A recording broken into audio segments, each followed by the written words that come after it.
కృంగిపోయిన పరిస్థితులు వస్తాయి, ఓటమి నీ జీవితంలో రావచ్చు. నువ్వు అనుకున్నది జరగలేదన్నప్పుడు అనేక మంది నిన్ను హేళన చేయొచ్చు. మేము అదందండి ఇదందండి ఇక్కడ ఏం జరగట్లేదండి అంతా ఒట్టిదేనండి అని బహుశా నిన్ను హేళనగా మాట్లాడొచ్చేమో చాలా మంది.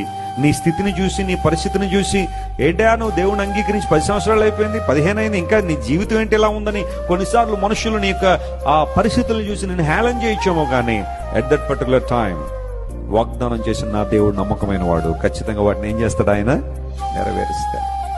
దేవుడిచ్చే వాగ్దానం ఎప్పుడు కూడా నీ ఊహకు మించే ఉంటది. నీ పరిస్థితికి ఎక్కడో దూరంగానే ఉన్నట్టు కనబడుతుంది ఆ వాగ్దానం.